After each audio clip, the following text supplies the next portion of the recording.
Greetings and welcome to another edition of the Pedalshift Project.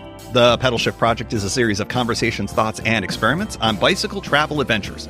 From tips and tricks to ideas on how to ride your ride, let's shrink the world by bike. Show notes and more are available at pedalshift.net/387, and you can email the show at pedalshift.net or text me at 202-930-1109. Please text me. Well, I rarely get texts.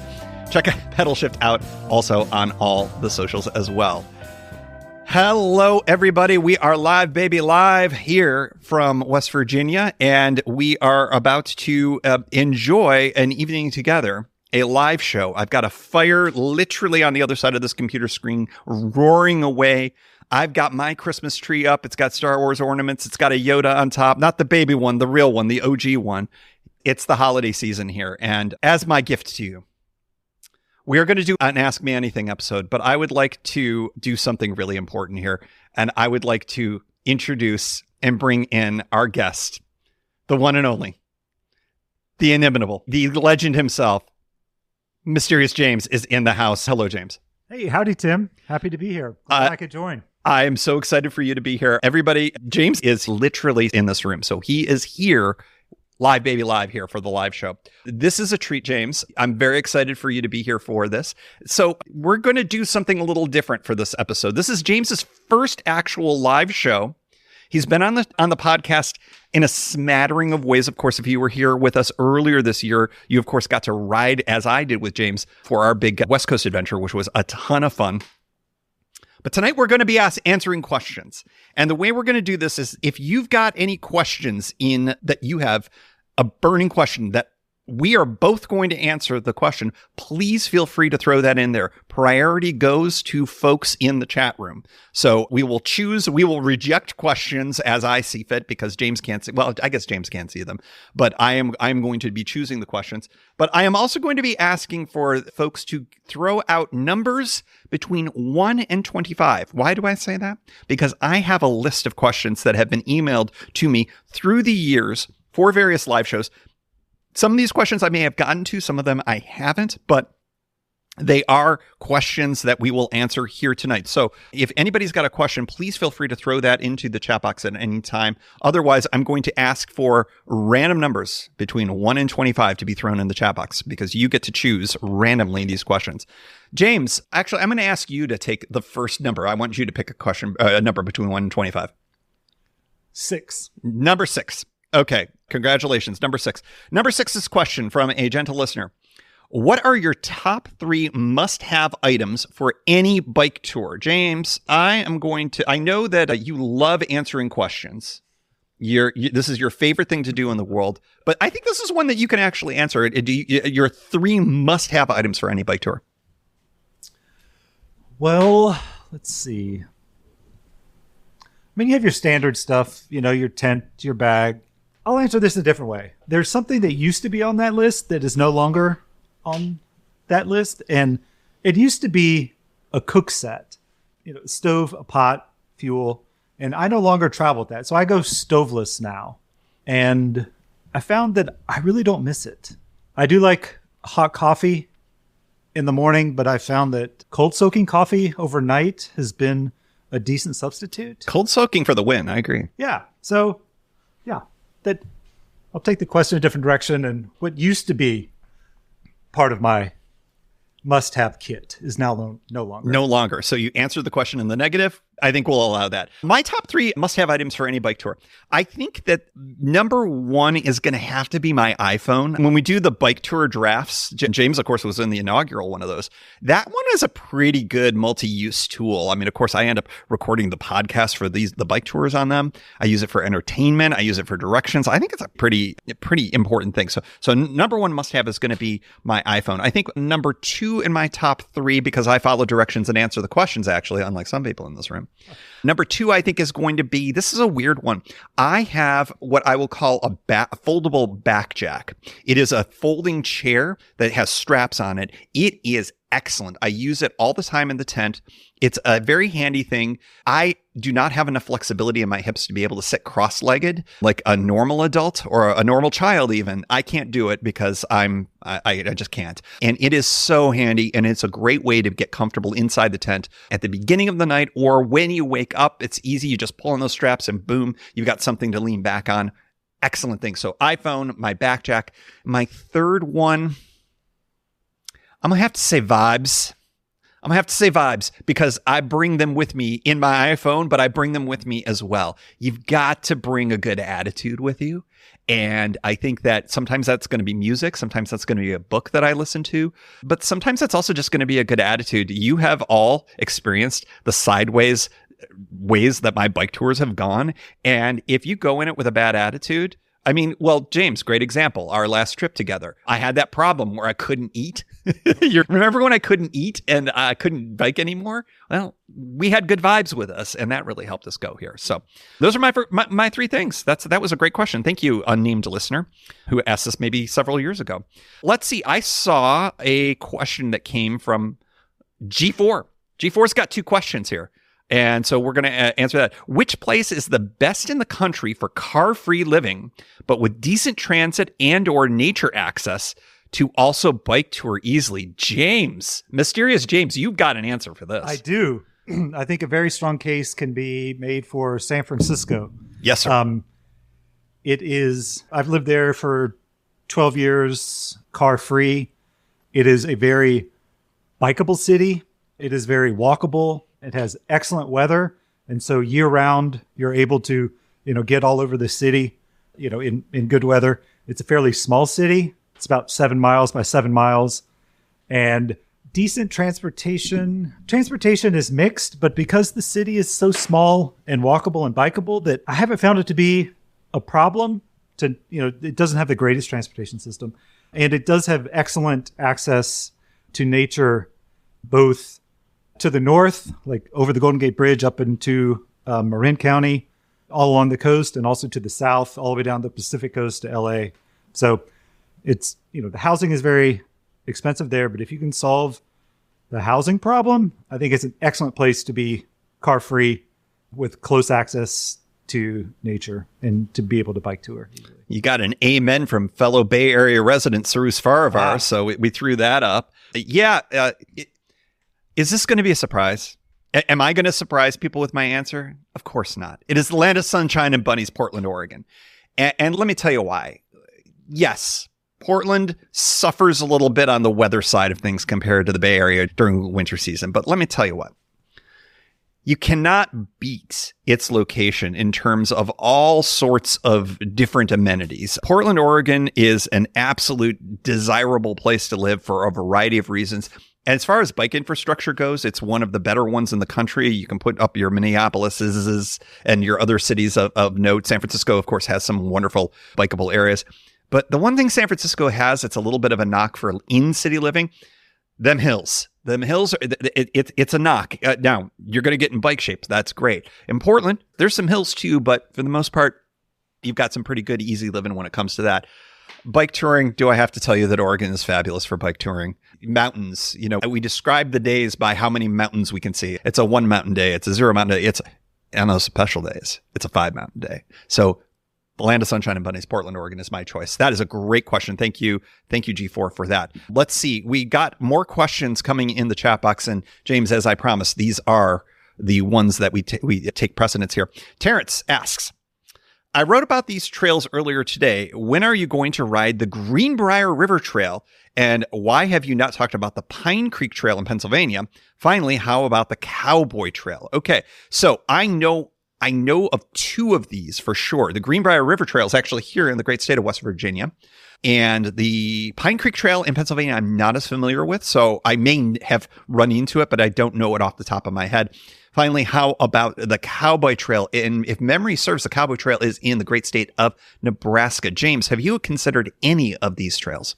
Oh, man, I must plead ignorance here. I am not familiar with any of these three trails. Okay, then I will take up the slack here. Greenbrier River Trail, simply, it sounds great. It goes through some really interesting parts of West Virginia. The downside to the Greenbrier, from what I've heard, is that Conditions on the trail can be a little bit tricky. They can be very muddy at times. And it also is not super, super accessible by anything other than motor vehicle. Now, of course, I have that. I can do that. Why have I not done it? I think there's just been other rides that have come into place beforehand. I think that would be a really good candidate for an e-bike tour maybe next year, because I could definitely knock that out in a day and maybe do a loop in a day. Certainly something that I'm considering, and I would love to do some biking here in the state of West Virginia. Pine Creek, I'm going to have to defer on. There are a bunch of really great cycling opportunities in the state of Pennsylvania. They have very well developed bicycle routes that I highlighted during COVID. If you were with the show during COVID, I did a bike scouting adventure that went from here at the cabin essentially all the way to Philadelphia. There is a route that takes me up to where I grew up in Western New York, up through the center of the state. That's really intriguing to me as well. So Pennsylvania, big thumbs up to that.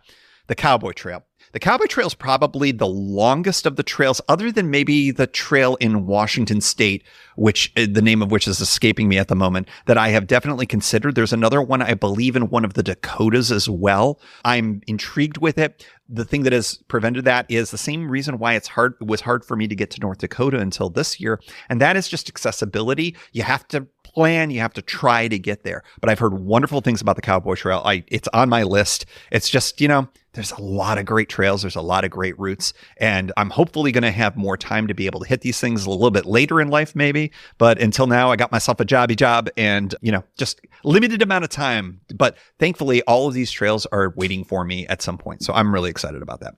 All right, let's see. G4, I'm gonna have you. We're gonna bring back your second question a little bit later, but I'm gonna go to some other folks just to give them a crack. Byron Patterson, Byron, the legend from down under, and yes, I said legend, sir. Have you ever tried a bivy tent? Did you like it? And he gave us a number for when we run out of questions, if we run out of questions here. James, bivy tents.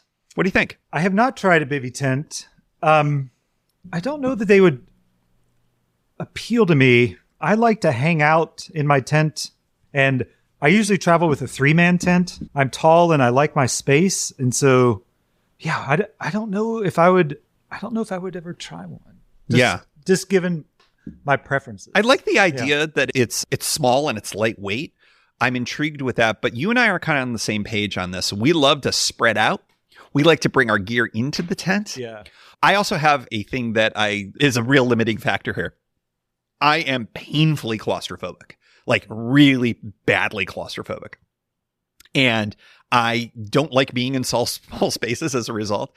And I've seen a few YouTube videos where people have done amazing things with bivvies in driving rain in Scotland, and they're in like this little teeny tiny ultralight backpacking thing, and I'm like, that seems pretty cool. And then they show themselves in this effing death trap of a tent. I'm sorry, that's a hard no for me, dog. So I would have to say I would look at a 1-person tent potentially down the line. Do you have a 1-person tent now?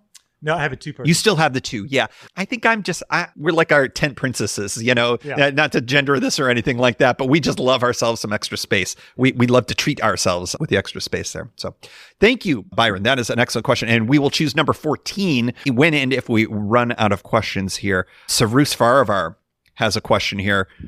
Legend from the Bay Area. Question for us. How has your approach to bike adventuring changed over the years? James, I know you have an answer to this. More specifically, what is more valuable, not a thing per se, to you now? I think within that space. That's a great question. What do you got? Yeah, we were talking about this a little bit before recording. Yeah. I think my approach has changed, that I do a lot less planning. I think with just experience and I guess a little bit of confidence that I'll be able to just figure stuff out as it comes up, that I tend to, just take off on a trip to see what happens. And, I'm pretty good with the flow. And so, yeah, I do a lot less planning and just trust that, whatever's going to happen, it'll just eventually work out in the end. Sirius had a good follow-up here that may give you a little bit more to speak about. And that is, put another way, what makes you choose a route these days over another when compared to what you did in years past? I know that you have definitely changed things. Yeah, I prefer the longer, like off-road routes, like the Great Divide mountain bike route. I did a section of that again this summer. Yeah, I like the ability to go wild camping. I like that, yeah, the mileage can vary like so much. Some days I'll do really long days, and some days, I do short days. The weather always plays a big part in it. Yeah, we don't do heat. Yeah. We don't do heat. We don't do sun. Yeah. Yeah. Nope. It's a good thing climate change isn't impacting that at all. Yeah. Did you lose your... Well, I was trying to I thought your mic was off or something. Oh, no. Yeah, what makes me choose a route over one or the other? Yeah, I think longer distances. I tend to like the longer distances, or the longer routes. That's changed. Yeah. Yeah. Before I get to my answer to that question, G4, thank you so much for reminding us that the Washington State Trail I was thinking of as the John Wayne Trail, and it's split up into two parts. I believe the John Wayne was the section that's on the eastern side of the state. I think it has a new kind of combined name, but the John Wayne Trail is the commonly referred to name there. So thank you for that. Your reward is you get the next question because you had a second question. What's different? I think back in the day, I was more interested in doing a ride because I had something I wanted to complete. So when I did my first ride, the ride with the climate ride folks, my goal was to complete every bit of the ride. And there was even one section that was a century day. And I really desperately wanted to do that. And James, you remember, we trained that whole summer. Was that 2011? Yep. Yeah, summer 2011. James and I were out over here on the Western Maryland Rail Trail. You remember we did loops of that thing. Yes. And this was before it got built all the way out to as far as it has now. But I tell you what, I couldn't do it. I've still never done a century. Never. I've done a metric century, but not a US based, we don't like your metric measurements kind of century, because it's way longer and way harder. So I think that I've changed my mind on a lot of those things. I'm so glad that I did the 2014 ride, where I quite literally rode almost every single square centimeter of that ride there. I mean, giving metric a shout out there. And, that was important to me then. Now I'm much more interested in the experience of the ride itself. And yeah, the next ride that I have scheduled, which you guys are going to be hearing about next month, there's a beginning, a middle, and an end to it. And yeah, it would be a little disappointing if I wasn't able to bike it all the way, because I have to get to the end of it for other reasons as well. But I would say this, that, I'm as excited about the things that are part of the ride that make it up, that if I can't finish the last day somehow, or I get a flat like I did in Southern California a couple of years ago, and that kind of scuttled a bit of the ride, that's fine, because I've got other elements to it that are going to make the experience that much better. I'm going to be riding in new to me places. I've got different conveyances going on. I've got a lot of stuff going on with this ride. I'm super excited to share it with you all. So I think the difference between then and now is I am picking routes that I know I can enjoy every part of. And if I don't get all the way to the end, and if it goes sideways and I can't do the ride that I originally planned, it's still going to be okay. And I'm still going to find some excitement with that. Okay, so that is that. We're going to go back. G4 had a second question. And that second question is, the R&M Load 4 is a Bachfeets e-cargo bicycle. James, we were talking about e-cargo bikes literally minutes ago. Yep. With front and rear suspension. Would you ever consider a cargo e-bike for bicycle touring? Now, that's a really interesting question. We were talking about a cargo e-bike for a radically different use case. But what about for touring or adventuring or things like that? What do you think? I think as of right now, the primary constraint would just be battery, and I would consider it. That would be a cool trip to do. You could, take all sorts of different gear. But I would need to, I guess, plan it out and make sure that I would have, charging abilities so I would have to solve like the battery and range issue. But yeah, I'd be down to try it. Yeah, I'm pretty out front that I'm doing some e-bike touring lately. And, I think that the interesting thing about a front and rear suspension, and shout out to Biking Brian, who I know was in the house earlier. I'm pretty sure he's still in the house. Brian really suggested that I go with suspension on an e-bike, because when you're going at speed, you're going to feel every single bump. And I definitely have benefited from that. So thank you, Brian, for all of the things that you helped with getting my e-bike into place. I don't have rear suspension, although I think that would be totally fine.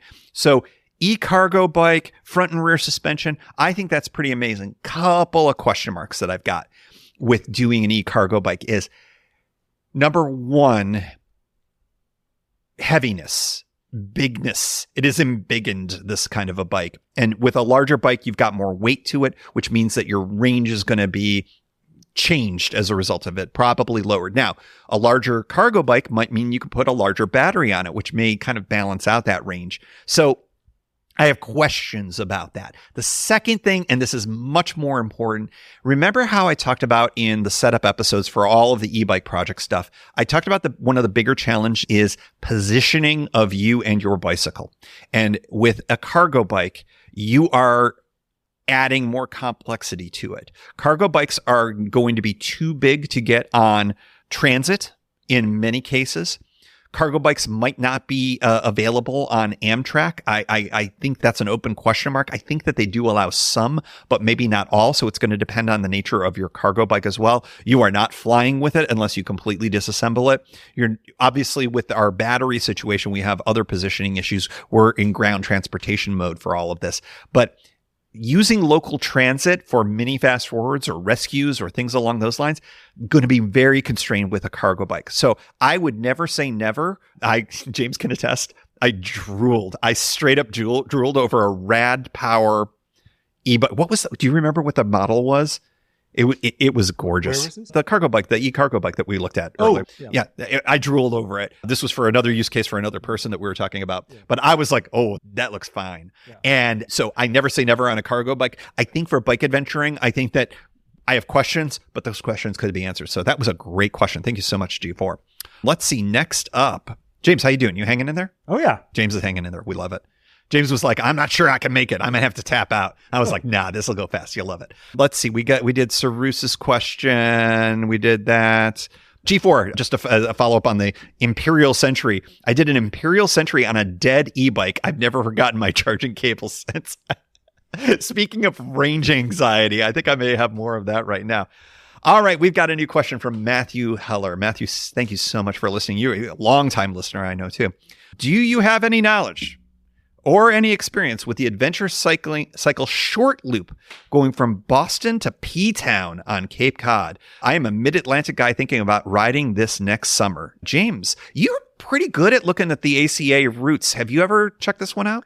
I haven't. Unfortunately, I'm not familiar with this one. And I don't get over to the East Coast for tours very much anymore. So no, I'm not familiar with this one at all. I'm intrigued with it. Neither am I. I will say this, that New England is intriguing to me as a place to ride. It has never really ended up on my list for a variety of different reasons. I just don't tend to get there. New England may as well be North Dakota in some ways. I have no family there. I don't tend to travel there very much for work, curiously enough. It's very easy to get to, certainly by Amtrak from the Washington, D.C. area. There's no question that I could get even my e-bike up that direction. When I was young, nephew Connor, if he is still in the house, he and his father and I, we did a little Cape Cod action. I think Kevin only went for the 1 year, but I went every year for my first 5 years to beautiful Cape Cod. Got friends there. I could conceivably enjoy some time in Provincetown as well. What a heck of a town that is. I've never considered it, but I'll tell you what, Matthew, I'm definitely going to check it out, because that would probably be an awesome, fun ride just for the towns that you go through on the Cape. Just amazing places. Question marks I have: how good are those roads for cycling? Do they have good infrastructure? I'm truly ignorant on that fact. But if Adventure Cycling Association is giving it a check mark of approval, I have to think that there is a safe route using perhaps side roads or something like that. Very interesting. I'm going to check that out as well. Let's see. Oh, Biking Brian is still in the house. He says you're welcome for all of this. Brian, you are a delight. You're a treat. I check out Brian's latest ride doing the Ohio to Erie Trail. Excellent series. I think, Brian, you just wrapped it up, if memory serves. So everybody check that out. You can binge it over on his channel. It's good stuff. All right, let's see here. I'm checking out. I should be wearing my glasses, I'm going to be honest, because this text is very small. But let's see here. I don't think we'll call this a question from Scott. And I want to make sure I give Scott a shout out, because Scott's in Southeast Asia, in Cambodia, which I think is a first here. James, you had a buddy who lived in Cambodia for a time, did you not? Yeah. Yeah. I've been to Phnom Penh and travel around Cambodia. Yep. I've been to Siem Reap. Yeah. Well, then I think that you might be able to answer this question better than me. And Scott says there's easy rides in Southeast Asia, great experience. And once you get there, it's very cheap. Any interest in riding either Cambodia, Thailand? What do you think? Well, James has thoughts. Yeah, well, when I was there, it was very hot. Yeah. So it's either hot or hot and raining. And the traffic on the roads. Prodigious. Yeah. So yeah, when I was over there, I was thinking about, doing a bike tour there. And yeah, I don't know. I mean, what it has going for it is, it's cheap, wonderful food everywhere. I think there's cool people, very friendly. Oh yeah, very friendly. Yeah. I had a wonderful time there, but yeah, the roads and the heat for me just given, a wimp. Yeah, heat is a problem. Yeah, I think there's a very narrow band of weather because you've also got the monsoon season there as well, season. Which is not a time I think that would be super appropriate to be riding. Scott, I would love to learn more about your adventures there. Reach out, Pedalshift at pedalshift.net. Maybe you too could be on the show if you want to talk into a mic or your computer or whatever. All right, let's see. So thank you for that question. I don't have anything to add to that. I'm intrigued, but I have weather concerns, particularly heat concerns. I would love to visit though at some point. Terrence Fitzgerald, another longtime listener. Thank you so much for joining the live show. Have you considered cycling Quebec? The Route Verte is supposed to be quite a network, and I apologize for my Pepe Le Pew pronunciation. My partner, Kimberly, takes French lessons, and I speak better than her because I speak in the language of a fictional French-speaking skunk, which is probably not cool. Anyways, Terrence suggests taking the Amtrak to St. Albans, Vermont, take a rail trail northeast from there, and turn into the beautiful province of Quebec. As you all know, the great and most talented Jason Kent is from Montreal, Quebec, Canada. Oh, by the way, check out his newest album. You can get it on Bandcamp. I did. You should too. It's excellent. It's A+. Check out his stuff over on Bandcamp. James, Quebec, what do you think? Or Quebec? I've never been. Wait, what? I've never. You've never been to? I've never been. You've been to Canada though, right? Oh yeah. Okay. Mostly west, just BC and Alberta. Well, yeah, you live out west now. Yeah. So yeah, I asked you if you've been to Canada. That is the dumbest question I've ever. Everybody needs to make fun of me for the next half hour because that was the dumbest question I've ever asked James. And I've asked James some dumb questions. So Quebec, are you interested? Have you heard of the Green Route? The route? I've not heard of that route, but I'd really like to go to Quebec. I hear it's a wonderful place. Yeah, it's on my list. Yeah, it's places to visit. 100% on my list. Just to go hang with Jason Kent for 5 minutes is worth doing it. Of course, the route Verte goes through Montreal. I believe it goes to Quebec City, which is gorgeous. It's on this big cliff, James. It looks down on the river. It's amazing, incredibly interesting cultural place. Quebec is fantastic. It is on my list. I absolutely intend to get up there. It would be an intriguing e-bike trip to do something, say, from here to Montreal. That would be an intriguing idea of a trip. So yes, or I could take the easier route that Terrence suggesting, take the Amtrak up to Vermont and just do that. So we'll see. I could do both. That would work as well. And Terrence adds that the Green Route is really a network, not just one trail. And that's right. And that's very much like the Gap as well. If you remember, it's a series of smaller regional or local trails that was eventually stitched together. And of course, that's the idea for so many of these great longer routes is they take advantage of the fact that they link those things together. So yeah, no, thank you so much for all of that. And Terrence also wants to give James a shout out that those are valuable comments. If you're concerned about the roads, that means a lot. And that's true. That's worth highlighting again. James and I ride on all sorts of different surfaces and all sorts of different roads. And of course, we just very deliberately rode on Highway 101 in Oregon and in California. And we found there weren't a lot of people. Right. And we asked questions and we talked about it on the show. And many of you wrote back in with your theories and whatnot. And I think we landed, and James chime in. I think that people are riding those road routes less and maybe going on the types of off-road routes that you're doing more. I think that's kind of where we landed. It's our best guess. With a small sample size, we can't be sure, but. Yeah, I would be interested I don't know anybody at Adventure Cycling Association, but I'm sure that they have, data on this, just based on the popularity of the maps that they sell and inquiries they get and the supported rides they do. Actually, it may be worth shooting them an email. Yeah. Just asking them, because it was a stark difference compared to our previous trips. Absolutely. And a shout out to Adventure Cycling Association. I dropped the ball. I was supposed to have someone from ACA be on the Northern Tier route that literally, or the pod that just concluded yesterday as we're sitting here recording this. And I, for a variety of reasons, I ended up not being able to make that all happen. But I do have contacts within ACA, and I really would like to get folks on the show. It's been a long time coming, and I just love what they do. They do great work here in the States, and I have nothing but good things to say about them. So yeah, shout out to them. And so yes, James, I will hopefully get them on the show if they don't hate me for screwing it up and not getting them on the Northern Tier show. 40th anniversary of the Northern Tier. That's how they reached out. They put out a press release, and then I reached out to them. It's the first time we ever talked. Uh-huh. And I'm like, oh, why haven't I done this 10 years ago? They're great. They're amazing. And their press people are great. And I dropped the ball, and I'm sorry. So we'll talk more about that next year, probably. Next question we got here. And okay, first of all, I'm going to preview this. Terrence says that Steve's question is great. So I'm going to start with that. We got a +1 here. Steve's question. Or Steven. Have you ever thought about riding the East Coast Greenway between Maine and Florida? James, Mysterious James. I almost came very close to saying your last name. And I could tell that you knew that.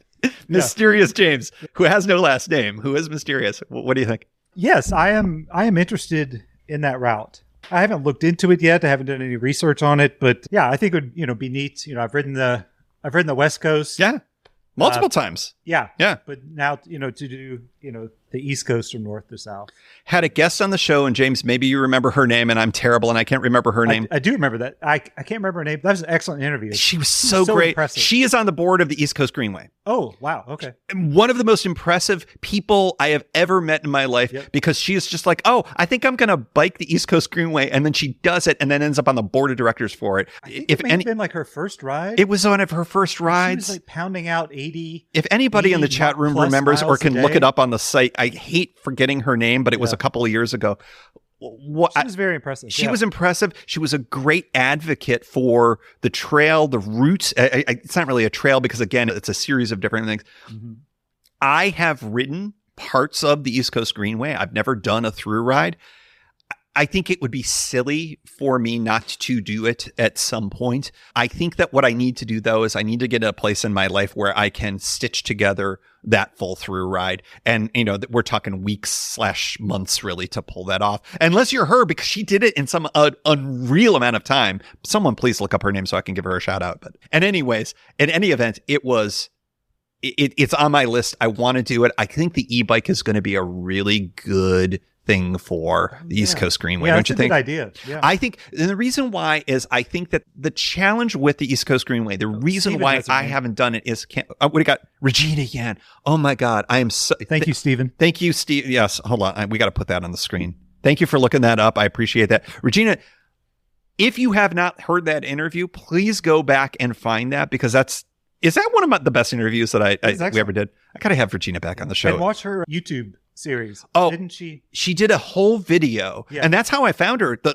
YouTube algorithm literally gave it to me, and I was sitting there going, I need to talk to this person immediately, and it was one of the best interviews that I've ever done, other than Mysterious James and everybody else who's in the room here. But East Coast Greenway, the challenge, camping. So, and this goes back to, I think, Sarus's question about choosing routes. I used to choose routes exclusively on cheap camping and the ability for camping. And that's why I think the East Coast Greenway has been really difficult, because it's challenging to do the East Coast Greenway and be able to camp consistently. I think with an e-bike, if I am going to be doing something where I'm going to be in hotels to charge up overnight, that would be a really interesting way to approach that. So, and then I could do Biking Brian style. I could do like 200-mile days like a boss. And I need to get a second battery. I got to get a second battery before these tariffs kick in. That's not political. That's just dollars and cents, folks. All right, let's see here. G4, do you get another question? Oh, wait, no. Steven has another shout out to Regina. She has now designed their new shirts, meaning the East Coast Greenway, and she is an impressive artist and graphic designer. That's right. She did some amazing stuff. She's a great filmmaker. Regina Yan, shout out. We're fans. We're all super fans here. Steven, quick shout out on warm showers instead of camping. Steven did that on the Southern Tier. James, we are on record about being lukewarm on warm showers. I believe that's what we talked about. I am a fan. Can I start off by saying I'm a fan of the Warm Showers organization? A nonprofit, does amazing things. They have their challenges with the apps. They have challenges with a bunch of things. They handle it with aplomb. James, Warm Showers. You have never used it. I have never used it. I have sort of used it only because I stayed at a listener's home on my OTET tour, and she is a Warm Showers person, but I did not do it because of Warm Showers. But we said it was kind of training wheels for Warm Showers. Obviously, I had a great experience there. What's the hang up? What's your hang up?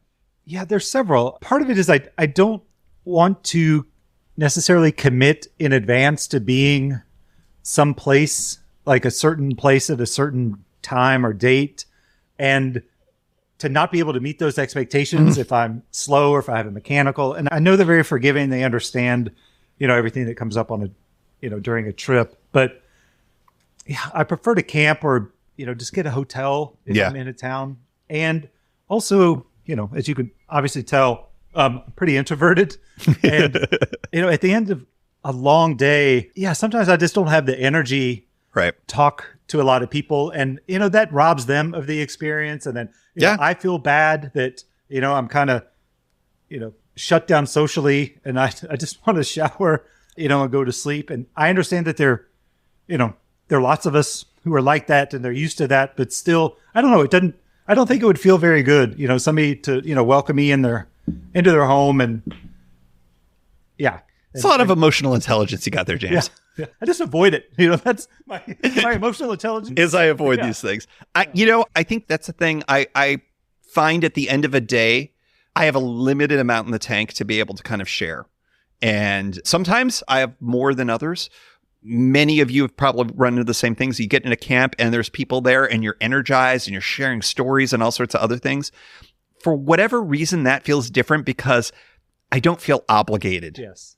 And I would feel obligated in a warm shower situation. I think it works for a lot of people. I should get outside my comfort zone and maybe try it at some point. I'm sure I'd have a great experience. But I think that we're lukewarm on warm showers, just to say that. So, yeah. I always like to give a shout out to the Brompton Mafia. Stephen, as a founding member of the Brompton Mafia, I'd be glad to do it with you all. That's fantastic. Little clown bikes for the win, people. The next tour that I'm going to go on, next bike adventure, will be on the little clown bike. There's a preview for you. Most of you know it already, but we're going to pretend that everybody doesn't know it. A little follow up here from Scott. Monsoon season, Scott reports, is the best time, he thinks. Rain isn't that bad, cooler, and everything is beautifully green.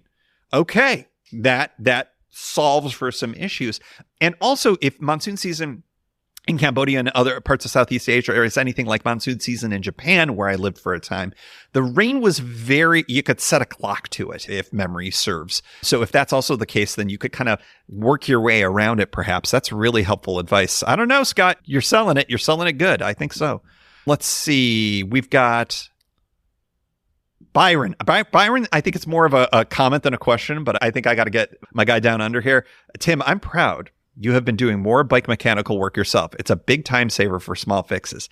I don't want to sell myself too short. I think I was doing a lot of stuff that I didn't necessarily talk about a lot, particularly around brake pads and things like that. But I will say the e-bike has been a real revelation in terms of what I don't know and what I am scared to do. I still have not put on the thing on the shifter cable because I am scared, literally scared to cut the shifter cable.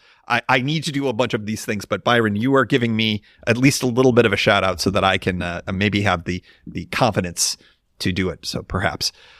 James, I've got questions from two people who have already asked questions. Actually, here's a meta question. I think Terrence has already asked a question, but I think I want to draw from the numbers, and we've had numbers drawn. But first, Terrence Fitzgerald asked a question, James, that I don't think you can answer. You are not qualified to answer how long it takes to prepare one podcast episode because your answer is 0.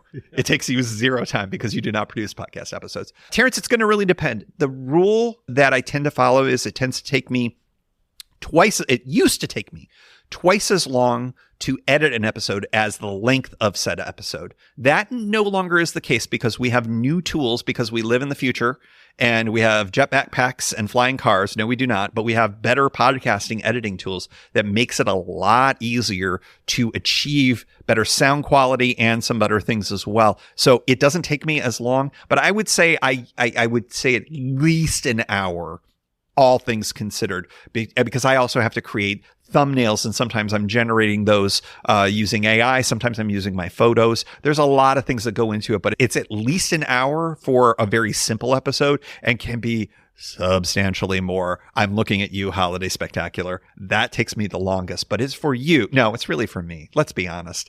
I usually make them more for me, but you guys get to listen to it. So I have no ideas. I'm fresh out of ideas. Shifty the Elf is in the other room, and I just don't know what to do with him. So we're just going to have to figure that all out. Okay, let's see here. Keith Spangler. Blast from the past. Keith from a long time ago. Keith, I believe you did the bike packing episode. Am I misremembering that? Fantastic. Good to hear from you. Good to see you. Thank you so much for listening and participating here. Okay, I am trying to remember what number question we were given. All below these many, I think I saw 17 in there. I think we're going to go with 17, James. Okay. And then we're going to... 14 and 17. Oh, was 14 first? Yeah, Byron said 14. I don't know if we've already done that one, but yeah. Byron, no, we have not. Okay, this is literally only the second time that we've tapped into it because the chat room has been so epic. Yeah. So you all are legends, as my friends from Down Under would say. Okay, we're going to do number 14, James. How do you stand? This is the one I think you didn't want. Okay, great. James, it's amazing. Whoever picked 14, you're my hero, because I think this is the one that James absolutely was like, I don't have an answer for this one. Number 14, how do you stay motivated on long rides? Yeah. Or when the weather turns bad? Actually, this wasn't the one that I Yeah. Sometimes I don't stay motivated. Truth. Like I call my trips early sometimes. So yeah, sometimes like the motivation wanes and I know that it's time to wrap up my trip, and I've done that many times and I've never regretted it. It's like all my trips come to a natural end, and sometimes it's, where my route terminates, and sometimes it's in the middle. And yeah, sometimes, I lose the motivation, and it's just time to go home. Yeah, you'll peace out on a ride when you're done. And I've never regretted it at all. Yeah. Never. Yeah. I don't even think about it. Yeah, and there's no issues with it. Yep. How do I stay motivated on long rides? I think that I'm pretty self-motivated. There are days, the days where I know the mileage is going to be the longest. Those are the ones that I got to get myself all kind of, I don't know, pumped up or whatever. But I always find that those are the ones that sometimes are the easiest. Sometimes it's those middle or short days that you're like, I can knock out a 65-mile ride. And then at the end of it, you're just toast. And you're like, why was that so hard? It's just like your mental state can ebb and flow so much in these things. So I don't know. I'm pretty self-motivated, I would say. When the weather turns bad, I will tell you this. When the weather turns bad, there is a point where the weather is so bad and you're so wet. Wind, let's set aside. James is like giving me a knowing look. When it comes, I remember go back to years ago to my Puget Sound ride when I did that in freaking April, like an absolute idiot. I was like, it'll be totally fine by then. I woke up one morning from Potlatch State Park and it was 40 degrees and raining, James. And that's miserable. But you know what? I was just like, okay, I got the tent all together. I got everything in. And, within, I don't know, like 5 minutes, you're already wet. I mean, it's gotten through. I don't care how good your rain gear is. That's a special kind of rain in the Pacific Northwest in the spring. What a silly idea it was. And I had to keep going. My motivation was not dying because the hypothermia was strong that day. I mean, and basically there were a couple places where I stopped to go in to get a cup of coffee at like a gas station, and they were few and far between on this particular part of the route. But like I had to keep going. It did, like there was no room to be too tired to continue, because if I stopped, frankly, I would not be here today. It would have been really bad. I would have been curled up on the side of the road and people would have been like, oh, who's that dead white guy? It would have been sad. So anyways, that's how I stay motivated, not dying when the weather gets bad. So that's a good one. Hey, we got a new questioner here. We got Steve M. Steve M asks, questions. Gap and CNO, Pittsburgh to DC versus DC to Pittsburgh. This is a classic. advantages or disadvantages. Steve is flying in from Southern California. And what time of year would you advise? Rain sucks. I've grown to be okay with the rain on rides sometimes. Not the kind that I just described, but Mysterious James, what do you got on this one? You have done the Gap. Mm-hmm. What's your opinion? I really enjoyed my trip, but you're the expert on this. You've ridden it many times, all different times of the year. So I will defer to you. Yeah, I would say that originally, if you go back on past episodes of me cycling the Gap, I was a stan. I was a fan. I was obsessed with the Cumberland to Pittsburgh ride. And the reason why was because of James and I having a horrible experience going the other direction the first time that we did it. And the reason is this. There is an imperceptible but there grade between certain sections going the direction from Pittsburgh towards Cumberland, particularly in and around the Ohio Pile area. And James and I got hammered. We got hammered with rain, and it was the worst. That part of the trail, the surface of the Gap is very good. But when it gets wet, it rides a little bit like a wet ashtray. I'm on record on that. Do you remember this, James? Do you remember we got all those flats? Yeah. Oh, that was the we're doing it live trip. Do you remember? Was it? Yeah, it was. Here's the reason why I was formerly a fan of going the other way. I just had better luck, but also I liked banging out the elevation gain big hill. It's not that big. It's just long, going from Cumberland up to the Eastern Continental Divide. From that point on, it's a little bit of a downgrade, and it feels like you've got a rocket tied to the back of your bike when you're going down. You remember this, going past Myersdale and that whole area.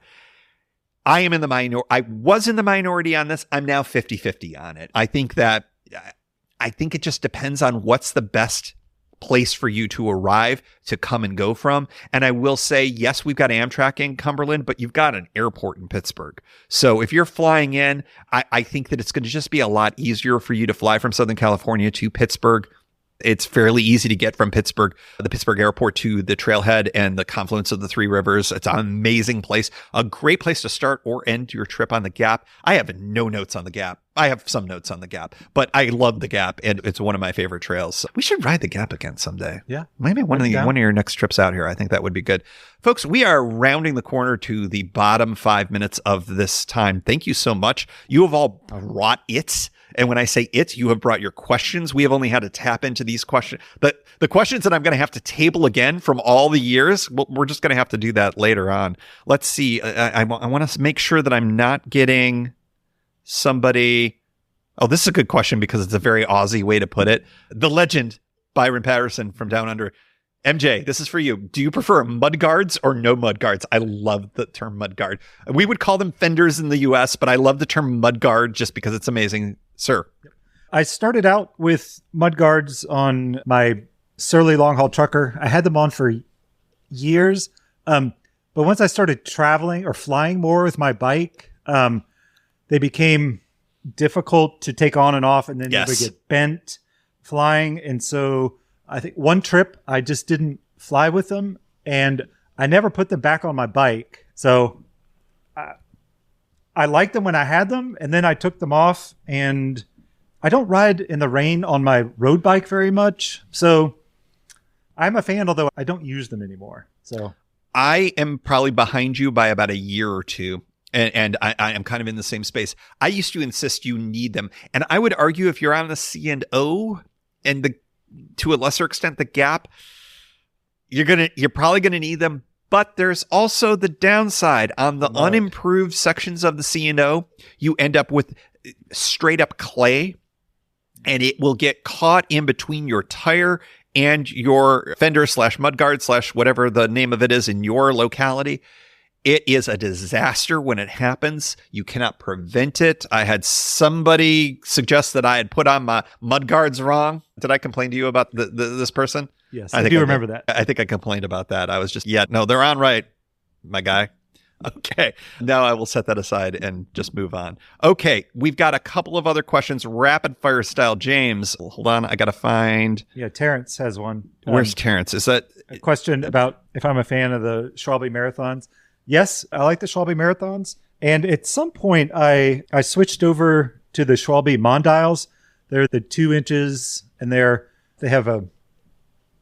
more of a like an off-road tire. And I really like those too. So yes, I like both the Marathons and the Mondials. You rode Big Apples on your fat tire bike, didn't you? Yep, I tried the Big Apples, but they stretched too much. Interesting. Yeah, they didn't fit the rim. The rim was way too wide for the Big Apples. This pod is not sponsored by Schwalbe or Schwalbe, depending on your pronunciation, but it should be because I'm a stan. I'm a fan. I am obsessed. I have and do ride on alternative tires, but they were my first choice. On the e-bike, I was able to get Schwalbe's, and I wish I could remember the specific brands, but they are specific for e-bikes. They rode excellently on the limited amount of rides that I've ridden so far. They are perfectly put together for them for that kind of some trail, some road setup. It's really good. I'm just a big fan. I'm a stan. I'm a fan. What can I say? Let's see. I feel like there was another one because we got like maybe one more minute. Who's going to grab the last question here?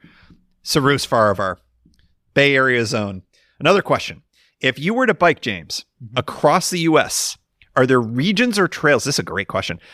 You for sure would want to hit something that Cyrus has been dreaming of for years.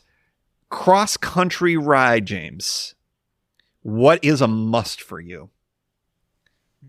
And you are allowed to answer saying, I refuse to go through this section of the country, which is also, there are answers for that. I wish I could recall the name, but I think that there is a route that has been put together that links various... Was it the Hot Springs? Rail trails. Oh, the rail trails. Gotcha. Across the U.S. And I think that would be a lot of fun. And there's a guy who I follow on YouTube who I like. His name is Matt Ryder, Matryder. He's a Brit, and he recently this summer he rode across the U.S., and it was about the first half he did the Trans Am route, but there was too much traffic for him, and he got sketched out. And so he switched over to this other route. I can't remember the name of it, but it was a lot of like rail trails and back roads stuff. And so I want to look into that because that looked pretty good. That's intriguing. Yeah, hit me up when you find that because that sounds really good. Yeah. Folks who have been longtime listeners of the pod may remember the Eastern Express, the episode that we did on that, and the designer of the Eastern Express came on the show and talked all about it. It was so good, and he was so connected with the ACA. It is now integrated into their system. It is now an alternative part of the Bicentennial route, which became the Trans Am. I tell you what, it goes through some fabulous parts between here in the DC area, all the way until it hits Fort Collins, Colorado. It hits the Katy Trail as a part of it. It hits some other great stuff to kind of piggyback onto what you were saying, James, about different rail trails and whatnot. I think that the Eastern Express is a really interesting thing, but you have to go with the out west kind of stuff too. And if I were to pick a route, and I'll stick with the ACA here just for simplicity purposes, that Lewis and Clark route looks tremendous. And that's one that I've been interested in for a long time. Of course, the Northern Tier, I which literally just rode a teeny tiny part of, but I tell you, if you go through some of these places where these national parks are, the Teddy Roosevelt National Park, of course, you got Yellowstone. Some of these routes go through those places. They are magical. Are they the best for cycling in? I know Yellowstone has its detractors from a cycling perspective because it can be really tricky with all the traffic. But I tell you what, you could do a lot worse than going through some of those places. So, Cyrus, I think that's my answer is East Coast Express. You got your Lewis and Clark route, and then any national park I can get through. I'm just enamored. I love it. I love it. I love it. G4 suggests one other thing, the Great American Rail Trail, another subject of a pod of the past, linking together existing infrastructure and trying to get those linked together. It's a moonshot. We talked about this years ago, you and I, James, when I first had them on the show. I'm enamored with the idea of the Great American Rail Trail. I hope it ends up happening. And maybe even if we can link a few of these things together. I did that crazy ride a few years ago where I was able to link the C&O to the Gap, which took no effort on my part. But then from the Gap to the OTET, that was, I would love us to get that OTET connected to the Katy Trail. The Eastern Express does that, but can we do that with some off-road stuff? Would be amazing. Would be amazing. Mysterious James, you did it. I did it. You did the whole hour. I did. You didn't think you were going to do the whole hour. I had faith in you. This went fast, didn't it? It did, yeah. It always does. Yeah, I enjoyed this. So folks, thank you. Thank you so much for joining. The live shows are not the same without you. I'm not allowed to pick favorites. I'm not allowed to pick favorites, James. But this is my favorite live show we've ever done. It was amazing. Thank you so much for joining. I wish everybody out there the happiest of holidays.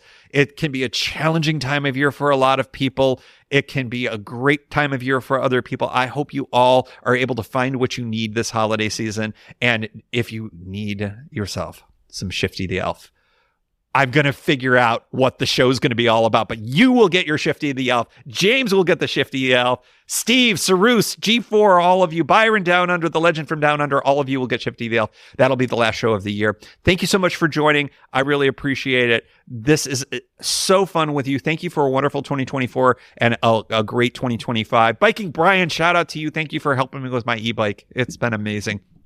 Folks, stay tuned. We got great stuff coming in 2025 and beyond. James, any last thoughts? Nope. James is like, I do not. All right, folks. Great. Yeah. Thanks to everyone. Yeah, this is a lot of fun. A lot of fun. Thank you so much, everyone. I'm going to take Mysterious James off of the thing. Now it's just a blank space. There we go. Now it's back to just me. Thank you all so much. Have a great rest of your year and stay tuned. We got some really fun stuff coming ahead. Take care. And as always, we like to close out the show with a special shout out to the Pedalshift Society. Because of support from listeners like you, Pedalshift is a weekly bicycle touring podcast with a global community. Expanding into live shows and covering new tours. If you like what you hear, you can support the show for $5, $2, or even $1 a month. And there's one-shot and annual options if you're not into the small monthly thing. Check it all out at pedalshift.net/society. On to the society. Kimberly Wilson, Caleb Jenkinson, Cameron Lean, Andrew McGregor, Michael Hart, Keith Nagel, Brock Didis, Thomas Skadow, Marco Lowe, Terrence Manson, Harry Telgadas, Chris Barron, Mark Van Ram, Brad Hipwell, Mr. T, Nathan Poulton, Stephen Dickerson, Vince LaGreco, Cody Florchinger, Tom Beninati, Greg Braithwaite, Sandy Pizio, Jeff Muster, Seth Pollock, Joseph Quinn, Drew Porter, Byron Patterson, Joachim Robber, Ray Jackson, Jeff Fry, Kenny Mikey, Lisa Hart, John Denkler, Steve Henkel, Miguel Quinones, Alejandro Aviles Reyes, Keith Spangler, Greg Towner, Jody Zeranin, Lucas Barwick, Michael Baker, Brian Bechtal, Reinhard Biggle, Greg Middlemiss, Connie Moore, William Gothman, Brian Benton, Joan Churchill, Mike Bender, Rick Weinberg, Billy Crafton, Gary Matushak, Greg Latoile Lopez, James Sloan, Jonathan Dillard, John Funk, Ronald Paroli, Dave Roll, Brian Hafner, Misha LeBlanc, Ari Messenger, David Grotke, Todd Grossbeck, Wally Estrella, Sue Reinert, John Lico, Stephen Granada, Philip Mueller, Robert Lackey, Dominic Carroll, Jackie McCullum, John Hickman, Carl Presseau, David Neves, Patty Louise, Terry Fitzgerald, Peter Steinmetz, Timothy Fitzpatrick, Michael Azuski, Hank O'Donnell, David Zanoni, David Weil, Matthew Sponseller, Chad Reno, Spartan Dale, Carolyn Ferguson, Peggy Littlefield, Lauren Allensmith, Eric Burns, Thomas Pearl, Darren McKibben, Richard Stewart, Dave Fletcher, Jack Smith, Luke Parkinson, Ryan Patterson, Cyrus Faravar, John Gardner, Sam Scruggs, Dwight Pintinger, Connie Bowder, Rob Merrifield, and thanks to all past and anonymous folks for helping make this show happen. Thank you for joining. You can find Pedalshift at pedalshift.net for more great bicycle touring content. You can hear the Pedalshift project through Apple Podcasts or your favorite podcast app. Opening music courtesy of Jason Kent off his self-titled album. The track is called America. Check out his band Sunfield's latest release, Mono Mono, wherever cool music is available.